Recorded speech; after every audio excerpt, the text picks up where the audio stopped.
this can really be the saving grace for you not having to redo your album, or at least redo the guitars, because that does happen. I've just had to tell people that I cannot work with what they've done, especially in guitars. It's the easiest thing to get totally wrong.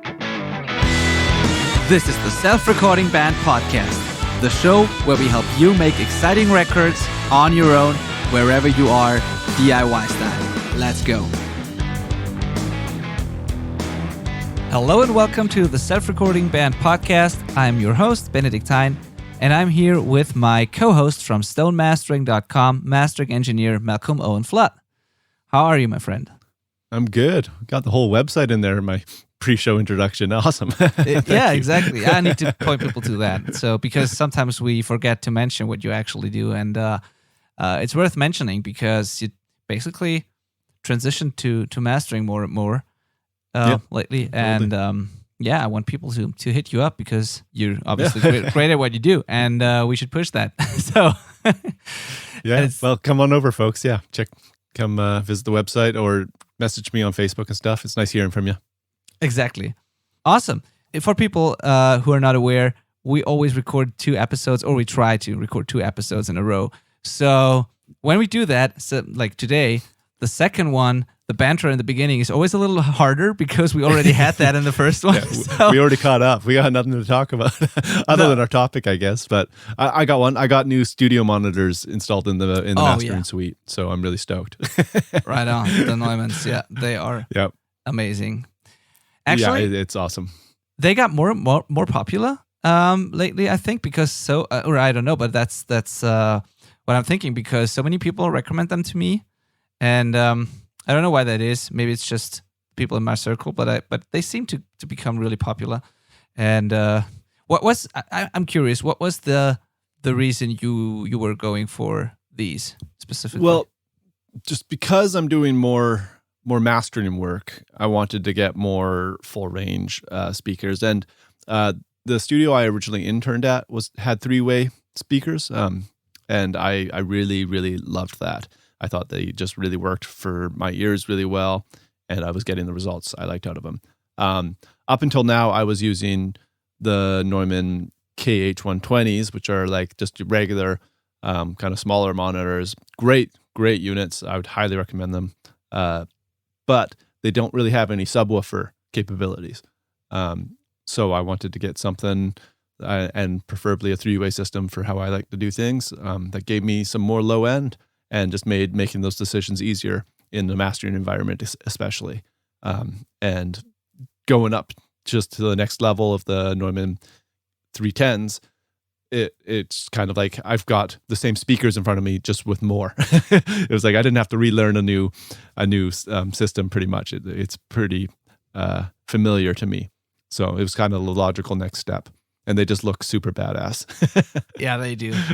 Yeah, right on. I totally agree with the 3-way thing. I mean, I have like midfield 3-way monitors as well, and I totally love to work on bigger speakers, even if you're sitting close to them. So. Yeah, it's just more headroom, more low end. It's amazing to work on speakers like that. I don't know. Maybe I'll check them out one day, because I love my Adams still, and I'm mentioning that because I know that a lot of DIY people at home have the very popular Adam speakers, like the A7X or whatever they are called. Yep. They are really popular, and I had the bigger versions of them, the A77X, for years now, like the 3-way version. And I really like them, and I'm so used to them. But I'm actually, I don't know why it took me so long, but I'm kind of getting a little tired of those ribbon tweeters right now. It wasn't an issue in the beginning, and I actually liked that quality that they have. Like, they make everything sound a little harsh and a little fatiguing. But I liked that because it just, they were very honest, and so I just liked how fast they are. I don't know why, but after using them for a couple of years now, I'm starting to get a little tired of them, and I've listened to some other speakers, including the Neumanns, and I really liked how they sounded. I'm a little afraid, though, because they sounded so nice compared to mine, so... I get that, for sure. Ironically, because I had the smaller Neumanns, like I just mentioned, but I sold them in anticipation of these arriving, but these were like a week behind due to shipping delays. So I had to borrow some Atoms. So I had the A7Xs in the studio for about a week. Actually, they're still sitting in the vocal booth next door to me, but I got to return those. Sorry, Zach. They were great. But I also have found the same thing. Having Atoms before I had my Neumanns, the ribbon just kind of got to me after a while. So I changed it up, and you should too. No, I'm joking. Your work is like, I wanted to just say, like, when you started talking about this, I'm like, Benny, your work is awesome. Like, you don't need to change anything. Just don't mess with a good thing. You're good. Yeah. Okay. Thank you so much for that. Yeah, probably, but I don't know. You know how that is. Sometimes you want to just change things, and yeah, I don't know. But anyways, let's get to today's episode. We are not talking about speakers. We are talking, as always, about what's coming out of the speakers. And a part of rock music and what people listen to is a very important part, actually, is the guitar tone. And there are many ways you can record a guitar, but one thing you should always consider is recording a DI track when you record guitars. So a DI track basically means, in addition to miking an amplifier or using an amp sim or capturing any sort of amp tone, you capture the signal that's coming out of your instrument directly, like the very thing that comes out of that your pickups produce, basically. You capture that and record it to a separate track along with your tone. And that is such like a no-brainer to do, and we're going to talk about why that is. So first of all, there is something called reamping. So, Malcolm, would you like to explain what reamping is and give a quick overview about it? Sure. Reamping is super cool. Essentially, because you're capturing this clean DI signal of your guitar, it means that you have this kind of like genie in a bottle of your guitar performance that you can output into any other amp down the road. Now, this is important for a few reasons, but the coolest benefit is that sometimes you're recording guitars really early in the production process. Like Benny, you like to do it right after drums usually. So all you have is a drum kit and a guitar, and you're making tonal decisions for how this guitar is going to sound without all this other stuff built around it yet. And by having this DI, it means that you can change your mind on those tone decisions after. So you might record an amp when you're doing guitars, but you can now swap that out for a totally different tone by taking this DI, throwing it into a new amp, and re-recording it. So we are reamping is taking that DI into a new amp and re-recording it, and changing the tone to be whatever you want. Right. That's exactly what it is. There's certain tools for it but it's not really important to know. It's just that, taking that DI signal and treating it as if someone would be playing the guitar, basically, and then sending it to an amp or a sim. So now you could be like, okay, I record my DI signal along with my amp or my amp sim, and then if I decide that I don't like my tone, I can just reamp it and play around with it as long as I find something that I like. While that is true, and you can do that, of course, and sometimes you might have played a really awesome take, but you're not quite satisfied with the tone, but you still want to use that take, so you can just change the tone, which is great. But I think it is a good idea to let the mixer do it, whoever is mixing this, because guitar tone is very hard to judge without context. Mm-hmm. And the great thing about having a guitar DI is that you can send your tone and your vision and what you were listening to when you recorded to a mixer along with the DI track, and the mixer can then make decisions based on context, everything else, the whole song, the whole arrangement. That will be much more useful than trying to come up with a tone during tracking stage. It all depends on how good the tones are that you're getting. If they are already close to what the final thing will sound like, it will be easier. But sometimes people will record really raw sounding tracks, and sometimes the whole vibe might change a bit in mixing. And it's just a good idea to let the mixer do it. So always send. You can of course find your tone, but always send the clean DI along with the version that you heard when you were tracking. It's also worth noting that you should always include the actual amp tone, by the way, or a simulation at least, something that comes close to what you want to hear on the record, because otherwise a mixer has to guess what you want, and it can, like, the whole thing could end up being completely different than what you were going for. So always send some directional info, and at least a scratch track can be a sim or whatever, along with the DI. And then if it's great, you can use it. And if it's not great, it can easily be replaced with something in that direction, but just better. Yep. I personally think you should still try and get the guitar tone right. Yep. As you go. Depending on your situation. If you just don't have the gear, and you can't afford the gear, but you can get a good DI, then hell yeah. Don't let that stop you from recording. Just get a good DI and know that you're going to put it in a trusted mixer's hand, like Benny, who's going to give you a good guitar tone in the end. But in general, try and get a great guitar tone recorded. But also have a DI, because that's not the only reason to have DIs. There's a few other reasons that we'll get into. I'm kind of at this crossroad where, like, up until like 6 months ago, I rarely reamped ever. But now I'm starting to really fall in love with it. And it's kind of changing how I think about things. So I don't know. I still spend a lot of time getting guitar tones when I do recording. But I also am way more open to the possibility of reamping later down towards mixing.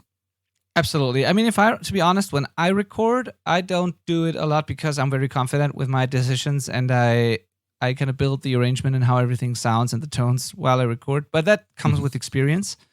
I'd highly recommend you dial in your tone, absolutely, just as Malcolm said. I just mentioned that it is a good idea to let the mixer do it, because people might think, okay, I record the DI, then after I tracked it, I find my tone, and then I just send that tone to the mixer.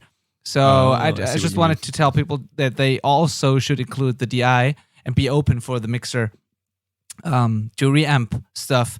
Not because they shouldn't dial in the tone, but as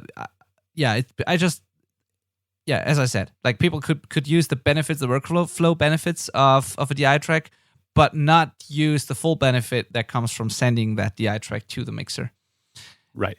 There's one more really important thing that was kind of hidden in there, is that it's really important that you do record an amp tone as well, even if it's an amp sim. Because what you're hearing when you're recording that guitar is going to change how you play. So you want to set a tone that reflects how the part's meant to sound, because it's going to change how your hands actually play the riff.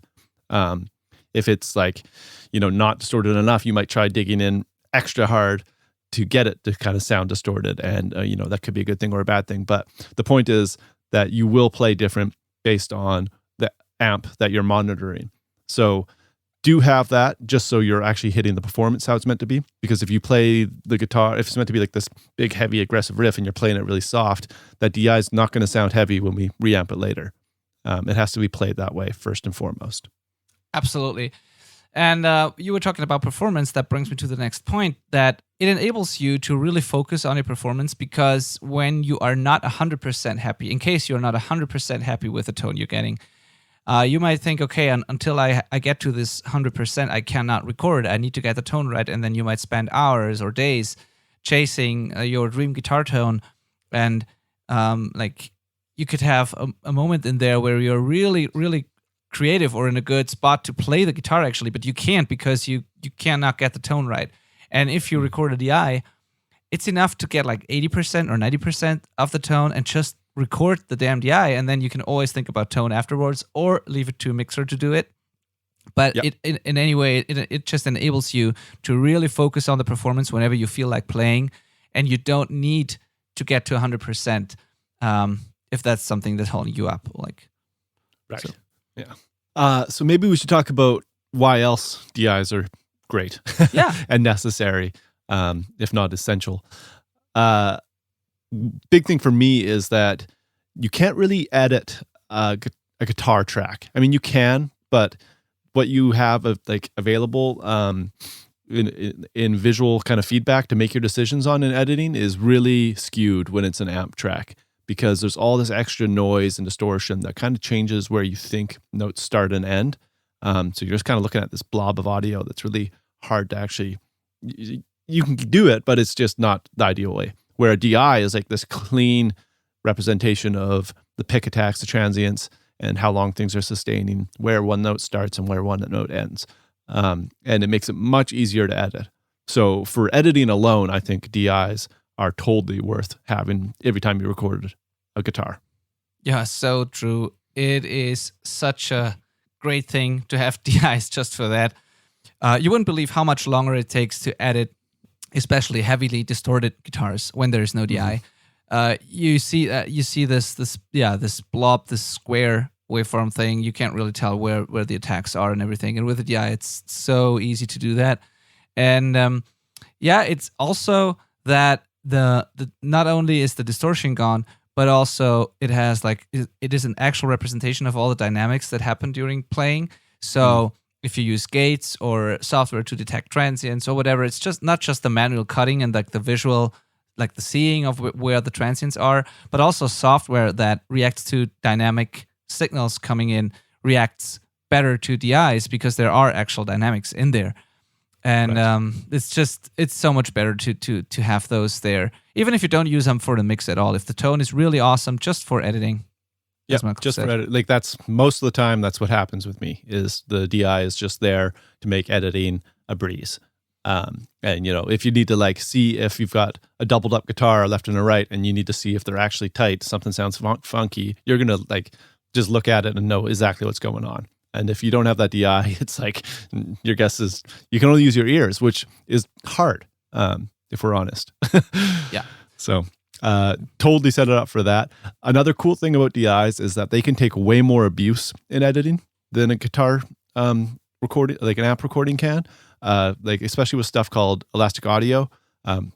Elastic audio is what it's called in Pro Tools. I don't know what other DAWs call that, or if that's like a universal thing. I think in Cubase it's called Vari Audio.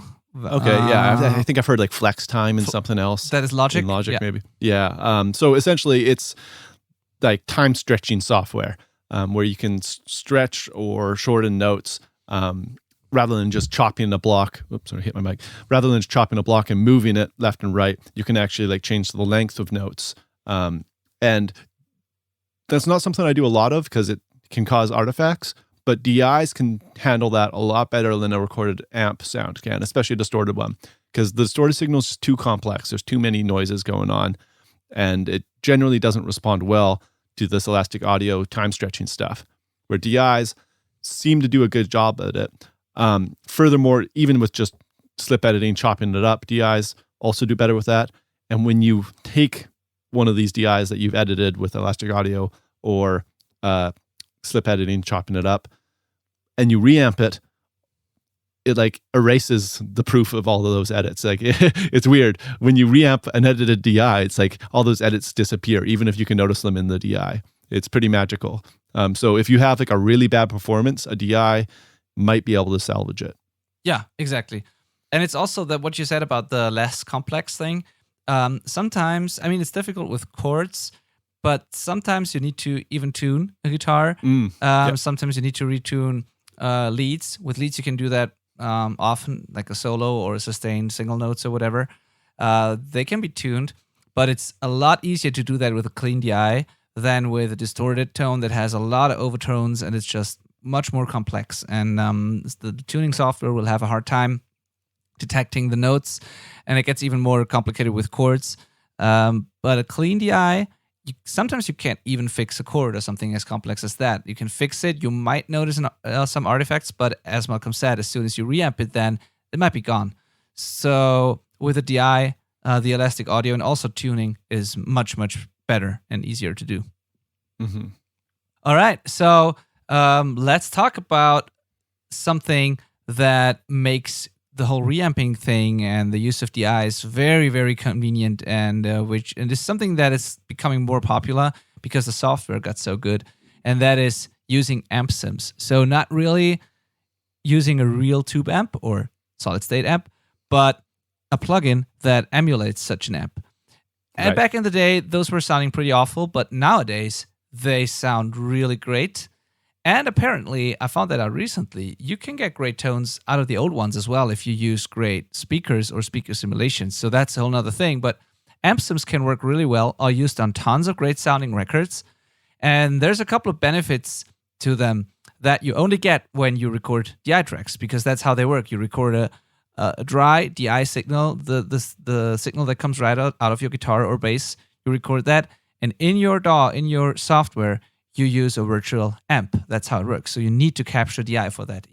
So either just the DI or a DI in addition to the amp tone. Now let's look at why amp sims are so powerful.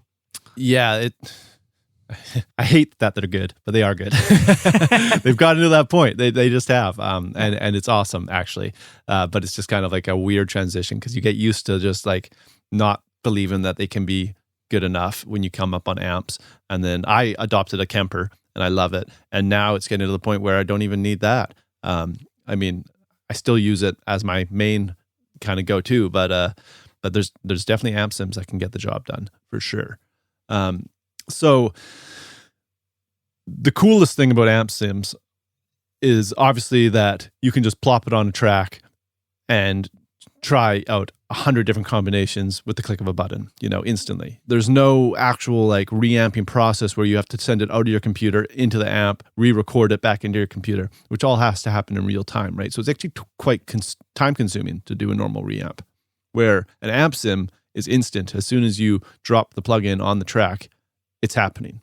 And most of the amp sim plugins have multiple amps inside of it, so you've got a bunch of options there. It really depends what you're using. But it's just instant. It's quick. It's like instant reamping.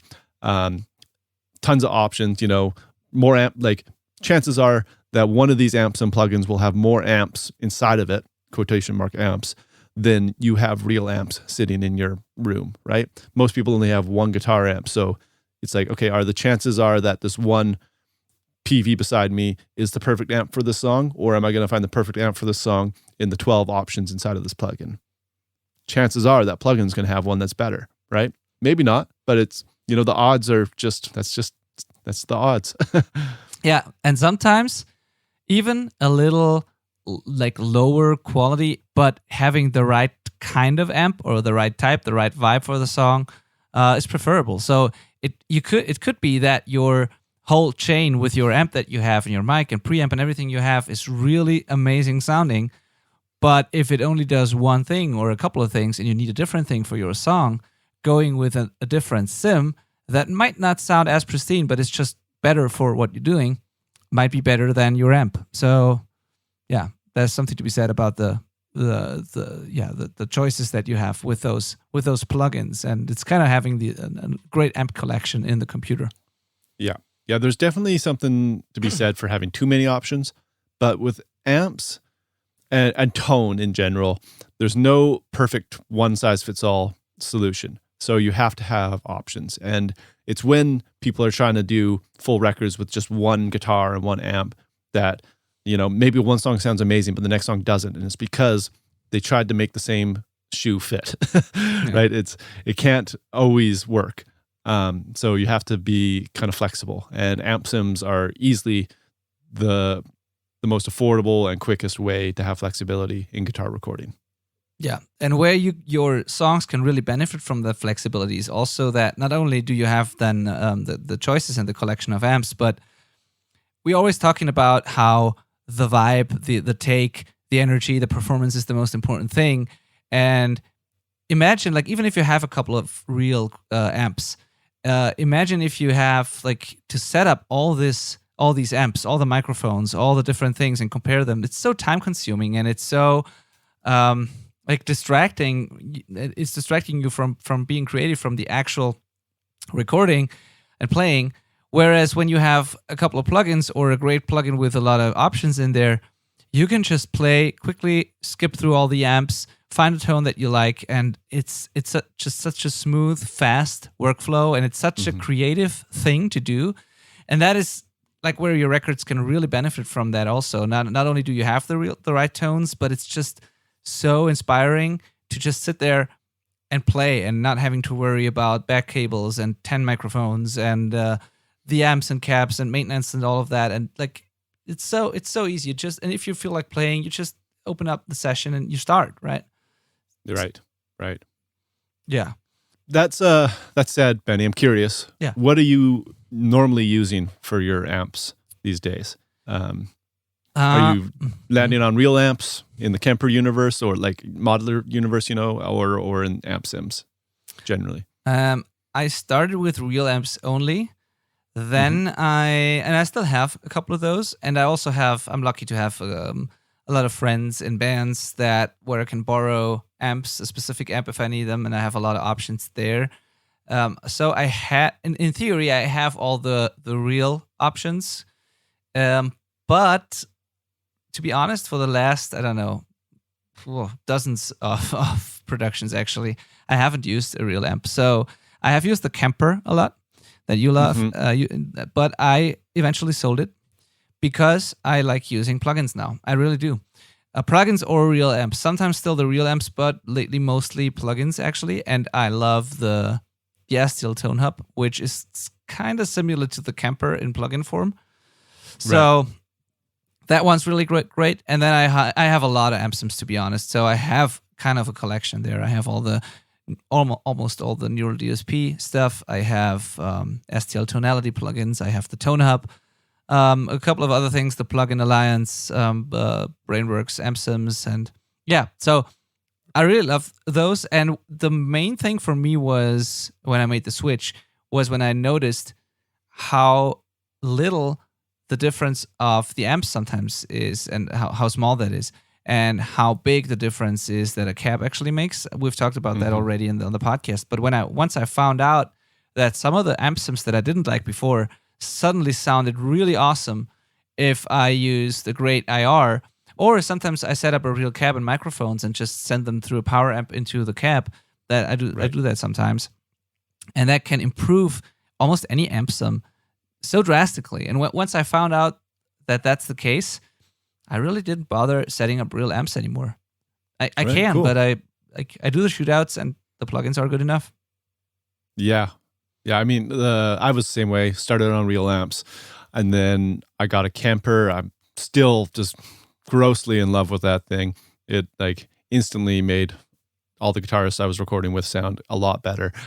Yeah. And I just, having the right tone option at the right time. I love that thing. I'm still more in that than I am on plugins, but I haven't really gone too far into the IR game. So based on your advice, I'm going to kind of delve into that. Even with the Kemper, because on the Kemper you can turn the cabs off, and you should. So you should. I have to say that, like the Kemper, they got most of it so right, and they got it like it's an amazing box.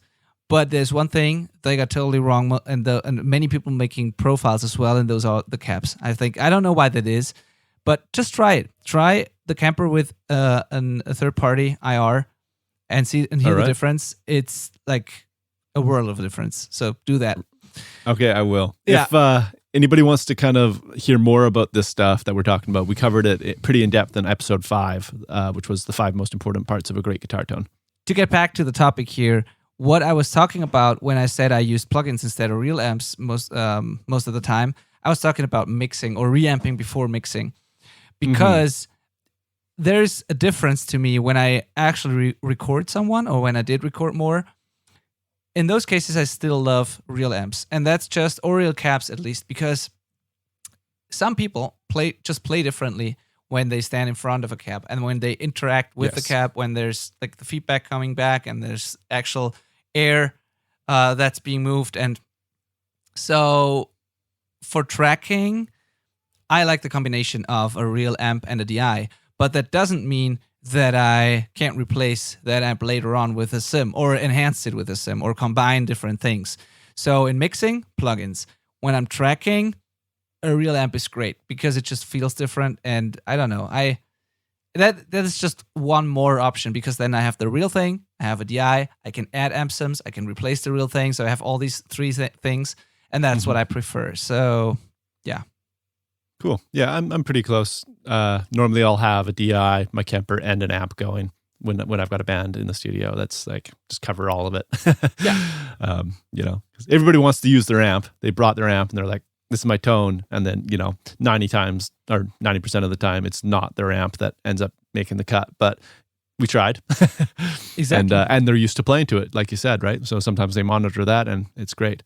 One more superpower for both amp sims and reamping into even into real amps or modelers Kemper is that by reamping, you have the ability to process the DI signal using your plugins in your software, in your DAW, which is really awesome because you can do some really crazy things to the signal before it hits the amp or the amp sim or the modeler, whatever it is hitting.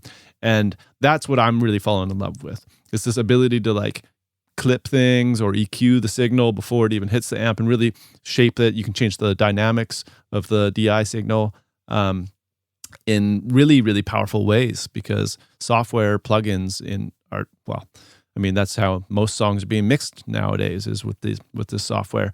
So you can do some really powerful things that are a lot harder to do with just going straight into an amp from your guitar. So I'm loving that. That's getting me really great results when I'm doing any mixing these days.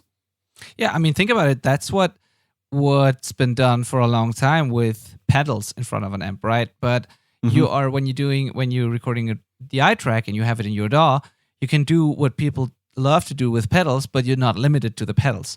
And that's the great thing. But you can always send it out and through your favorite pedal chain, but you can also use plugins where chances are they are much more powerful than the standard guitar pedals.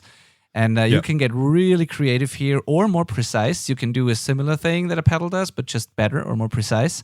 So absolutely agreed. I love that. Especially the clipping can be awesome. Like it's basically what people did with tube screamers. Like this, a little bit of saturation, a little more mid-range focus, a little tighter low end, less woofiness. So you can really fine-tune that stuff if you clip it or distort it slightly in the DAW before you send it to the amp. So absolutely agreed. Yeah. What's also great is you have that same tone, that chain that can be really complex. You can have that everywhere if needed. So imagine if you collaborate with your bandmates or with a mixer and you come up with this really crazy pedal board thing that you have. Only you will have that probably. Like the mixer or your bandmates won't have that. And if if you want them to use the same tone or something similar, it's hard to make that possible. And like a mixer couldn't send the DI through a similar chain oftentimes. But if you have that virtual chain or an amp sim, it can be as complex as you want it to. It's much easier to make that work in a collaboration setup because it's much cheaper to just get the same plugins or share licenses if there's multiple or whatever you can do. It's so easy to work for multiple people to work on the same thing, even if it's very complex compared to having a very complex real amp setup that you want to replicate in a different spot. I have one more question for you, and it's what is your thought on dry versus wet DIs? And by that I mean stuff like guitar pedals being printed onto the DI track or not. It's a very good question, and I don't think there's the right solution here. I think the way I do it is whenever it is something that doesn't change the way someone performs, I recommend not putting it in the DI. So putting it putting it after the DI box. Post-DI. So or recording it to a separate track. But whenever it is something that has to be part of the performance or that is basically part of the performance, so sometimes that's delays, certain rhythmic or like an delays. octave pedal can be. Yeah, something like that.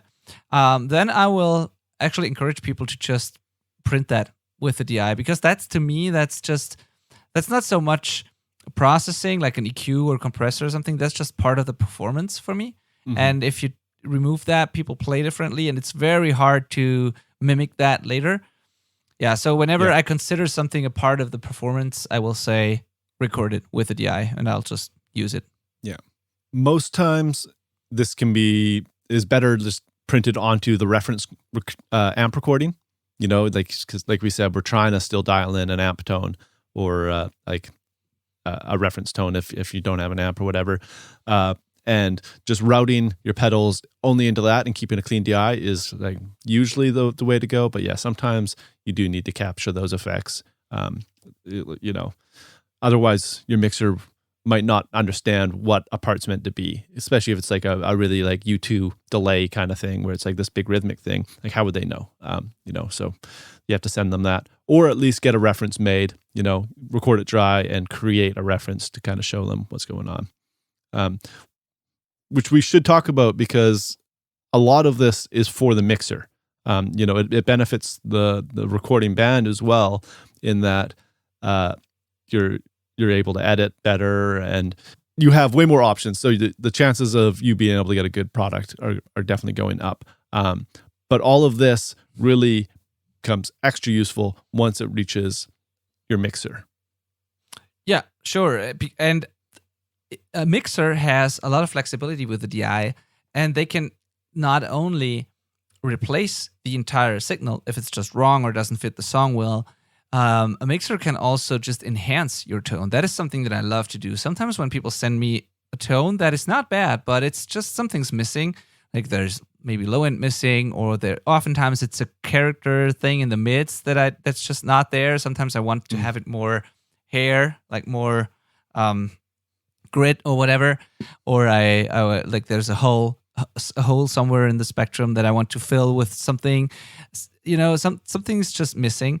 Then I'll grab an amp or an amp sim oftentimes, or something really weird, sometimes just some plugin that does something, I don't know, and then just add it to the signal, to the amp track that I got, and kind of add and bring back what I think is missing.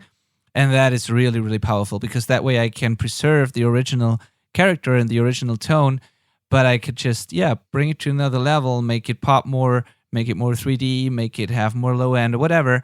And that's really cool. So I only replace it if I really think it doesn't fit at all. Or if I think I have a similar thing, but that's just better, then I might replace it.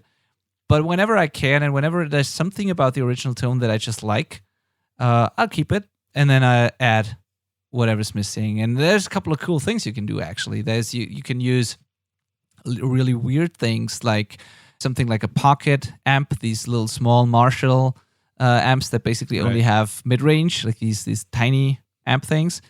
I have some IRs that are really great. Like I use some amp and then send it through an IR that's actually been a headphone capturing an amp or something like that, a cab or something like that. So some really vibey, weird, distorted mid-range things. I really like to, tuck those in, and can do a lot of cool things with a DI that you couldn't if there's no DI. I bet people are kind of starting to believe us by now, Yeah. that it's totally worth doing. Especially in a self-recording band setup, where this, like, chances are your experience level isn't huge, right? You probably aren't a professional audio engineer if you're listening to this podcast and trying to learn. So this can really be the saving grace for you not having to redo your album, or at least redo the guitars, because that does happen. I've just had to tell people that I cannot work with what they've done, especially in guitars. It's the easiest thing to get totally wrong.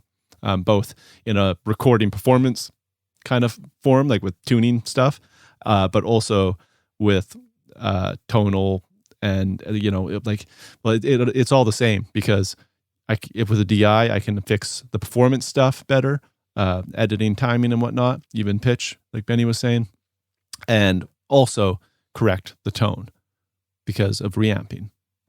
So it's like, the easiest thing to do is even makes your life easier because you can now record really easily by potentially even just plugging right into your interface through the Hi-Z.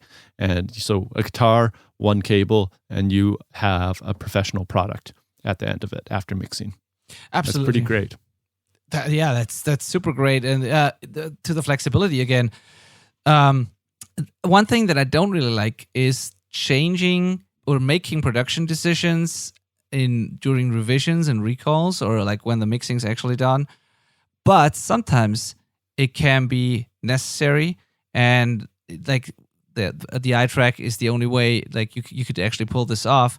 So you will be glad to have it. And one thing I could think of is on a production that I mixed recently, I had to do that. I came up with a DI sound based on the directions that the band gave me and based on their scratch tracks. So I came up with not a DI sound, an amp sound with their DIs, and I thought it was great. It fit the mix, it fit the song, but it turned out, and like it's just a matter of taste. Sometimes it turned out that the band was going for something a little different, and that also worked. So by the way, it was not just a matter of right or wrong. It's just different approaches, and so they listened to the mix, they loved everything, but they just wanted a different kind of guitar tone. So it was very easy because I had the DI, even after it was basically mixed during revisions, to just recall the session, mute what I had done, mute the tracks that I had, and come up with a different tone. And with the amp sims, it's even more, it's even easier and quicker because I don't have to set up a whole new guitar rig. I just used different plugins, combined it with their original tone, and there it was, and I got it right. So if you don't have a DI at this, and people had different expectations because sometimes they send you a tone, and then when they hear it in the mix, it's not what they thought it would be, and then you're stuck with having to redo everything, just as Malcolm said. Right. Yeah. Did we miss anything? I don't think so. I mean, the whole thing that it comes down to is the garbage in, garbage out thing.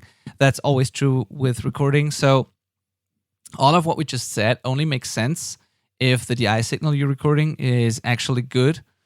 Mm-hmm. And it is very easy to record a DI signal, but on the other hand, it can go wrong, and there is multiple ways you could mess this up. So an important thing to know is that any amp or amp sim is limited by the quality of the DI signal, because that's what you feed it to the amp. That's what the amp or the sim has to process. So the quality of that signal is just critical. And there's different signals. We've also talked about that on another episode, but there is mic signals, line signals, and DI signals, like instrument signals, with different impedances and different levels and all of that. So first of all, you need an actual DI signal, an actual instrument signal. So, and an actual instrument input where you plug your guitar into and that can capture that. So I've seen a lot of people use digital desks for recording, and sometimes they don't have a high C input, so they will plug the guitar into a line in, for example. That is not made for taking guitar signals. So the high end and some other stuff will be not the same. It will just sound different. It might sound harsh. It might sound quieter, louder, whatever. So it has to be an actual instrument input or a DI box that then feeds a microphone input. One of those two things. So that's the first thing here. Yeah, it's worth mentioning to always listen to your DI track, even if you're recording an amp as well, or you have an amp sim on it. Mute that and listen to the DI and actually check that it sounds like a DI. You might have a buzz in there, like a grounding electrical loop buzz, that you don't notice when it's being ran through an amp. It really could be anything. Or maybe you've got active pickups and the batteries are dying, and you don't really notice it when you've got a heavily distorted amp sim on it. But once you listen to the DI, you're like, uh-oh, something's wrong with this. So always listen to your DI and just do a little check and make sure that it is what it is meant to be. Yeah, absolutely. And that also enables you to analyze your source tones. So not only that it's technically correct and it actually is a DI signal and that there's no buzz and stuff like that, but you will get insights on your playing, like how consistent you play. DI track is much less forgiving compared to an amp track. So if you listen to the DI track and analyze how you play, you might find that you need to pick harder, or that you bend stuff a lot that shouldn't be bended, and so the tuning is always off, like the intonation. And also you might find that it is too dynamic and you should clip it or use a pedal or whatever, or you just get insights that you don't get when you, or not as easily get when you just use an amp. So that DI track will also likely improve the way you play if you listen to it, if you take time to analyze it. Yeah, it's amazing how good DIs can sound if it's really played well and captured well. I almost want to try and find an example that we can post or something, because they can be pretty musical, surprisingly musical, if they're kick-ass. So Sure. And if your DI sounds good, your amp tone's going to kick ass. Absolutely. There's also another thing we always talk about how important strings and drum heads and all these stuff the stuff is. And for strings, I find it easy to compare a reference track that I record in the beginning of a session with really fresh strings, and then compare that DI track to whatever take I do a couple of hours later, and I can immediately tell if the strings are starting to die. And it's easier to do that with a DI for me than with a distorted amp sometimes. And once they start dying, I can change them. And I don't run into the situation where I think during recording, I think like, this sounds kind of dull. This sounds weird. I'm not sure if it's still the same. And you compare it and you're not sure. Something's weird. But if you have the DI and you compare it, it's crystal clear. If there's a loss of low end definition and high end and definition, everything. It's really... Yeah, that's a great idea. I love that. I kind of do the same thing with drums. I'll record like hits of the drums at the beginning of the session, and then I can always look back and see if our like tuning has slipped or we need to replace the skin. But doing that with guitar strings with a DI is super clever. Yeah, do that. That's super cool. And then finally, if you have a DI box or a high C input, there's a difference between the stuff that like the different things that are available.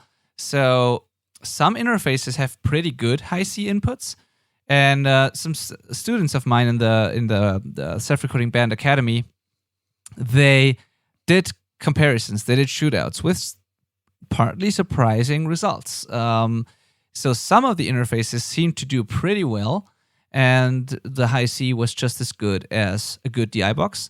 And in some cases, the high C input was total garbage compared to a DI box. And it's worth doing a shootout here. I don't know, do you have any experience with typical interfaces that people might use at home, like the Scarletts or whatever? Yeah, I mean, I've used the Scarlett in the past, and it did the job, but it was definitely not as nice as my radial DI. There was definitely a difference there, especially in like the high end. Like it just didn't, kind of sounded lifeless, and it was almost like the dynamics were weaker in a weird way with the high Z on the Focusrite compared to my DI. I'm now using an Apollo, but I still prefer my DI. For my guitars, all my guitars are passive pickups, I should note. I use an active radial DI, and that's kind of like, that's my favorite. Yeah. But yeah, they do sound really different. Like I do have a passive radial DI as well, and it compared to my active is quite a difference when you compare them. Sure. But sometimes you have to go with a passive one because an instrument with high output level, like a bass with active pickups or something, or even some very loud active guitar pickups, they can overload the active DI box, and then it starts to clip and distort, and then you need to go for a passive one with a transformer in it that just can handle these high signals and has a lot of headroom. So it definitely depends on your instrument, and it's good to have an active and a passive one, or the one that's suitable for whatever you have, and just do a comparison. I know it's hard; you can't compare every DI box out there with your interface, but maybe you have the chance to borrow one or to get an affordable one and compare that to your interface and see if it makes a difference. Just don't get the really, really cheap, crappy ones. But if you get a standard good DI box and compare that with your interface, one of the two options will give you decent DIs. I need to be careful with saying that, because I know that some of the most popular DI boxes aren't actually that good. So you could end up getting one that's not that good. But I think if you at least compare 2 or 3 options, one of those will probably do. Yeah, definitely. And anything's better than nothing. Exactly. So I just, when I was getting started on this stuff, I always let stuff hold me back. Like, I just need to like wait until I have this one thing. And it's not true. You can definitely use the Focusrite one plugged right into it, and people do. And if you are sending it to a good mixer at the end of it, they're going to make up for that difference in the reamping process. So don't worry, just record, make music. Yeah, that's a nice way to put it, and a great way to end this episode, because making music, that's what it's all about. And I think the iTracks have improved the workflow so much in in combination with the amp sims especially. So it's much more about making music if you use tools like that, and very less about complicated recording setups. As much as they are fun and as inspiring as they can be in a home recording situation, it's really hard to beat a great DI with a collection of plugins that you can just use and just go whenever you feel like it. Yeah, it's never been more affordable and fantastic to be recording guitars right now. Like this is, if you're getting into it right now, you've got it made. This is awesome. All right, so there's one thing that I want to tell you about, and that is an article that I wrote, and you can find that if you go to the selfrecordingband.com/DI tracks. It's a pretty in-depth blog post about how to actually record DI tracks, and it talks about basically what we were talking about today, but a little more in-depth and with a little more technical info, especially things like why a DI box makes a difference, or certain DI boxes sound different than others, like impedance stuff, and when to use a passive one and an active one, stuff like that. It covers 3 different methods of capturing a DI track. So you might want to have a look at that, because if you're now convinced that a DI track is a cool thing to have, and that it's even, I would say, almost a necessity to record a DI track, I mean, there's no reason not to. If you're convinced that that is the case, this article shows you how to actually go about it, what DI box to choose, how to plug everything together to make it work. So check out the selfrecordingband.com/DI tracks. And if that doesn't help enough, as always, just leave us a question, a comment, or send us an email, whatever. We're happy to help. And yeah, excited to hear your result. I had a shout out to Seth Y. He's a fellow that's sending me some stuff. And he listens to this podcast, and he told me that he's buying more guitar strings. So really? We're doing it, Benny. We're changing the world. Yeah, we've already changed it then. That's amazing. That's really amazing. Yeah, like, oh, wow. That is so cool. Way to go. Keep buying more guitar strings and using them and changing them more often. Even you might have to buy even more now that you are comparing your DI tracks and not your amp tracks. So sorry for that. All right. Right on. See you next week. Thank you for listening. See you guys.